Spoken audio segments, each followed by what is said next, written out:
ہماری خداوند یسوع کی انجیل مقدس مرکز کے مطابق اس کا 16واں باب 15 سے 18 آیات تک۔ اس وقت یسوع ان 11 شاگردوں پر ظاہر ہوا اور ان سے کہا کہ تم دنیا میں جا کر ساری خلقت کو انجیل کی منادی کرو۔ جو ایمان لاتا اور بپتسمہ پاتا ہے وہ نجات حاصل کرے گا، پر جو ایمان نہ لائے وہ مجرم ٹھہرایا جائے گا۔ اور جو ایمان لائیں گے ان کے ساتھ یہ نشان ہوں گے، وہ میرے نام سے بدروحوں کو نکال دیں گے، وہ نئی زبانیں بولیں گے، وہ سانپوں کو اٹھا لیں گے، اور اگر کوئی مہلک شے پئیں گے تو ان کے لیے ضرر رساں نہ ہوگی۔ وہ بیماروں پر ہاتھ رکھیں گے تو وہ شفا پائیں گے۔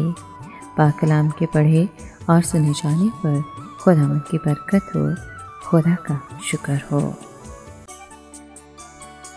عزیز دوستو، آج مقدس پولس رسول کی تبدیلی کی عید منائی جاتی ہے۔ آج کے کلام میں ہم نے سنا کہ مسیح یسوع اپنے شاگردوں میں گھرا ہوا ہے اور وہ ایک بہت بڑی ذمہ داری ان کے سپرد کرتا ہے۔ یہ ایک شاہانہ دعوت، شاہانہ حکم اور شاہانہ وعدہ ہے۔ سب سے پہلے وہ اس بات کا اعلان کرتا ہے کہ زمین اور آسمان کا کل اختیار اسے دیا گیا۔ وہ بادشاہوں کا بادشاہ اور خداوندوں کا خدا ہے۔ بس تم جا کر، یہ بادشاہ کا حکم ہے۔ ان کا کام صرف یہودیوں تک ہی محدود نہیں ہے بلکہ تمام دنیا میں پھیلا ہوا ہے۔ بس تم جا کر سب قوموں کو شاگرد بناؤ، اور جو اسے قبول کریں انہیں باپ، بیٹے اور پاک روح کے نام سے بپتسمہ دیا جائے، اور ان کو تعلیم دی جائے کہ وہ ان سب باتوں پر عمل کریں جن کا حکم اس نے دیا ہے۔ ہم سب اس حکم اور ذمہ داری کو پورا کرنے میں کس قدر اپنا کردار ادا کر رہے ہیں۔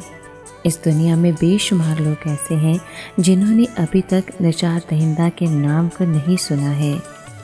اپنے مقصد کی تکمیل اور اپنے شاگردوں کی حوصلہ افزائی کے لیے مسیح نے وعدہ کیا کہ وہ ہمیشہ ان کے ساتھ رہے گا۔ آئیے ہم بھی خداوند یسوع کے لوگوں کے پاس جائیں اور انہیں نجات کی خوشخبری سنائیں۔